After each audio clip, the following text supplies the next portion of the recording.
नमस्कार, स्वागत है आपका। आप देख रहे हैं द न्यूज और मैं रानी गुप्ता आपके साथ। इस वक्त की बड़ी खबर सामने आ रही है राहुल गांधी और लालू यादव के मटन पार्टी को लेकर के। बता दें कि तमाम नेता इसको लेकर के निशाना साध चुके हैं और इसे अब इंडिया अलायंस के द्वारा हिंदू विरोधी कार्य भी बताया जा रहा है। इस बीच बिहार के जो सांसद हैं सुशील मोदी और निशिकांत दुबे, उनका भी बड़ा बयान सामने आया है। बता दें कि निशिकांत दुबे ने तो सीधे तौर पर यह कह दिया है कि जो राहुल गांधी और लालू यादव कर रहे हैं वो पूरी तरीके से हिंदू विरोधी कार्य है। सावन के महीने में मांसाहार करना यह कहीं से भी ठीक नहीं है। साथ ही निशिकांत दुबे ने उदयनिधि के सनातन धर्म के स्टेटमेंट पर भी बड़ा हमला किया है और उनका कहना है कि आखिर वो माफी क्यों मांगेंगे, वो तो राहुल गांधी के चेले हैं।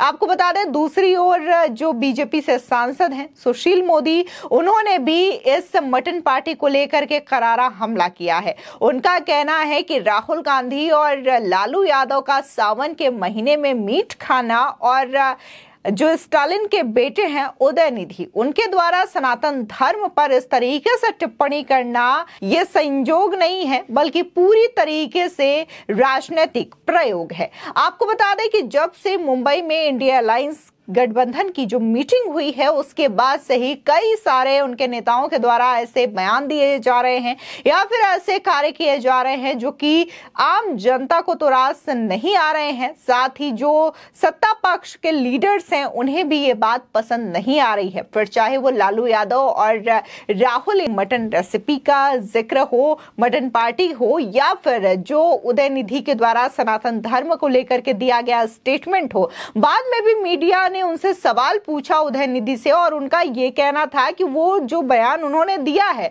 वो अभी भी अपने बयान पर बरकरार है, यानी कि उन्होंने साफ तौर से इस बयान में कोई सफाई देने से या फिर माफी मांगने से इनकार कर दिया है। तो दूसरी ओर निशिकांत दुबे जो कि कई बार राहुल गांधी और कांग्रेस पार्टी पर तीखा हमला बोल चुके हैं, इस बार उन्होंने राहुल गांधी के साथ साथ लालू यादव और उदयनिधि पर भी बड़ा हमला बोला। उन्होंने कहा कि राहुल गांधी खुले तौर पर सावन के महीने में मीट खा रहे हैं। हमारे यहाँ तो लहसुन प्याज तक सावन में नहीं खाया जाता। अपने आप को राहुल गांधी जनेऊधारी ब्राह्मण कहते हैं। उन्हें तो जनेऊ का मतलब भी नहीं पता होगा और ये भी पता नहीं होगा कि मंत्र क्या होता है। बिना कागज लिए कोई भी मंत्र पढ़ ले, गायत्री मंत्र ही बोल दे तो मैं मान जाऊंगा कि वो ब्राह्मण है। उन्हें तो ये भी नहीं पता कि जनेऊ धारण करने के लिए बकायदा 3-4 दिन का प्रोग्राम होता है। उन्हें तो कोई भी जनेऊ पहना दे, कोई भी मंत्र बता दे तो वो उसी को मान लेते हैं। इसमें से किसी को हिंदू धर्म में कोई आस्था ही नहीं है। 1937 से 42 तक जो इस देश का माहौल था, जिस तरीके से मुस्लिम लीग के साथ कांग्रेस ने सरकार बनाई थी, उस दौरान भारत का विभाजन हुआ। यही इंडिया अलायंस हिंदू धर्म के खिलाफ इसी तरीके से चल रहा है। इस तरीके से आजादी के बाद भारत का विभाजन हुआ, ठीक इस समय इंडिया अलायंस भी यही कार्य कर रही है। इन्हें किसी चीज से मतलब नहीं है, इन्हें बस सत्ता हथियाने से मतलब है, वोट बैंक की राजनीति से मतलब है। ये खास समूह के लोगों को खुश करना चाहते हैं जिसकी वजह से इस तरीके के बयान दे रहे हैं और सत्ता में आने के बाद भारत को खंडित करने का ही इनका मकसद है। उधर जब उनसे ये सवाल पूछा गया कि लालू यादव जिस तरीके से मटन की रेसिपी बता रहे थे उसी तरीके से इस मटन रेसिपी के साथ ही राहुल गांधी को लालू जो है वो पॉलिटिकल की भी रेसिपी बता रहे थे, जिसके बाद निशिकांत दुबे जो है वो कटाक्ष करते हैं और ये कहते हैं कि अगर लालू यादव को इतना ही पॉलिटिकल रेसिपी का पता होता तो आज वो सत्ता से बाहर नहीं होते। आज नीतीश कुमार को अपना नेता आखिर वो मानते हैं ना।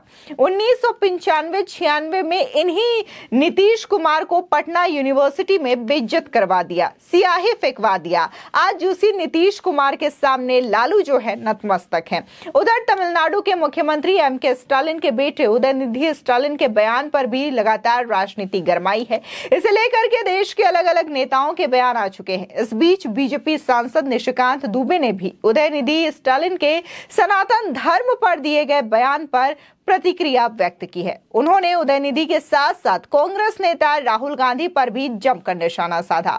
उन्होंने कहा कि उदयनिधि स्टालिन जो हैं राहुल गांधी के चेले हैं, वो माफी क्यों मांगेंगे, वे तो राजा हैं। 140 करोड़ भारतीयों ने इस तथ्य को समझ लिया है कि उदयनिधि स्टालिन विपक्षी गठबंधन के प्रवक्ता हैं, जिसकी वजह से इस तरीके के बयान देते हैं। हमेशा से ही तमिलनाडु में जो है हिंदू को लेकर के, सनातन धर्म को लेकर के विरोध करते रहे हैं, लेकिन देखने को मिला था कि कैसे वहां पर जयललिता, जो कि एक ब्राह्मण महिला थी, वो मुख्यमंत्री बनी और लगातार कई वर्षों तक उन्होंने वहां पर शासन किया। इसके बावजूद वो इस तरीके की टिप्पणी करते हैं। उन्हें पता है कि उन्हें करारी शिकस्त मिलने वाली है, जिसकी वजह से ये बयान दिए जाते हैं। उधर दूसरी ओर बिहार के उप मुख्यमंत्री एवं राज्यसभा सांसद सुशील मोदी ने भी अपने सोशल मीडिया हैंडल पर एक पोस्ट किया है, जिसके माध्यम से उन्होंने इंडिया अलायंस पर जमकर निशाना साधा। तो बता दें कि उन्होंने अपने सोशल मीडिया हैंडल पर पोस्ट करते हुए कहा कि विपक्ष की इंडिया अलायंस का जन्म सनातन धर्म पर इसी तरीके से लांछित लगाने के लिए ही हुआ है। यही हमारे समय की ईस्ट इंडिया कंपनी है, जिसमें हिंदुओं को अपमानित करने और आपस में बांटकर सत्ता हथियाने की होड़ लगी हुई है। डीएमके नेता उदयनिधि का बयान और राहुल लालू का सावन में मांसाहार संयोग नहीं है, बल्कि एक राजनीतिक प्रयोग है। उन्होंने कहा कि गठबंधन में संयोजक पद के दावेदार नीतीश कुमार बताएं कि वे उदयनिधि के बयान से सहमत हैं या नहीं। साथ ही सुशील मोदी ने कहा कि खुद को जनेऊधारी ब्राह्मण बताने वाले राहुल गांधी, थावे मंदिर में दर्शन का दिखावा करने वाले लालू प्रसाद और छठ व्रत करने वाली राबड़ी देवी ने 4 अगस्त को सावन के पवित्र माह में मटन पकाया, जमकर मांसाहार किया और हिंदू भावनाओं को आहत करने के लिए इसे सोशल मीडिया पर भी डाल दिया। साथ ही सुशील मोदी ने कहा कि लालू राबड़ी सावन में मांसाहार करते हैं। उनकी पार्टी के कोटे वाले शिक्षा मंत्री श्री रामचरितमानस की निंदा करते हैं और शिक्षा विभाग रक्षाबंधन, जन्माष्टमी जैसे हिंदू त्योहारों पर स्कूल की छुट्टियों को रद्द कर देते हैं।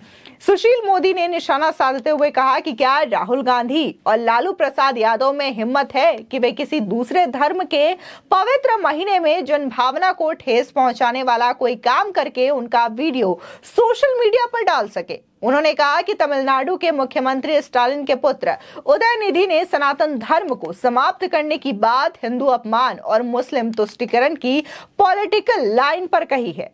सुशील मोदी ने कहा कि 2.5 दर्जन विपक्षी दलों का गठबंधन यदि करोड़ों हिंदुओं की सहिष्णुता की परीक्षा ले रहा है, तो उसे इसका परिणाम 2024 में अवश्य झेलना पड़ेगा। यानी कि सीधे तौर पर सुशील मोदी ने यहां पर विपक्ष को यह नसीहत दे दी है कि अगर इसी तरीके से वो सनातन धर्म का अपमान करते रहेंगे, जनता की भावनाओं को ठेस पहुंचाते रहेंगे और साथ ही हिंदू देवी देवताओं को लेकर के टिप्पणी करते रहेंगे, तो आने वाले समय में इसका जवाब जो है जनता उन्हें देगी और 2024 के लोकसभा चुनाव में उन्हें करारी शिकस्त का सामना करना पड़ेगा। आपको बता दें कि लगातार कई सारे विपक्ष के ऐसे नेता हैं जो कि हिंदू धर्म को लेकर के, हिंदू धर्म ग्रंथों को लेकर के कई बार विवादित टिप्पणी दे चुके हैं। हालांकि कुछ नेता जो हैं इस पर सफाई भी देते हैं और उनके कहने का मतलब ये होता है कि सनातन धर्म में कई सारी ऐसी चीजें हैं जिसको बोलना चाहिए और जिसको लेकर के बातें उठानी चाहिए, लेकिन इसी में से कई सारे ऐसे बड़े नेता हैं जो कि इसको लेकर के कोई भी सफाई पेश करते हुए या फिर माफी मांगते हुए नजर नहीं आते हैं, जिसको लेकर के बार बार यही कहा जाता है कि ये जो विपक्ष के नेता हैं सिर्फ और सिर्फ हिंदू धर्म को इसलिए टारगेट करते हैं ताकि वो एक खास समुदाय को खुश कर सके और वोट बैंक की राजनीति कर सके। फिलहाल इस खबर को लेकर के आपकी क्या राय है, हमारे कमेंट सेक्शन में जरूर बताएं। आगे की और भी अपडेट के लिए चैनल को सब्सक्राइब करना ना भूलें।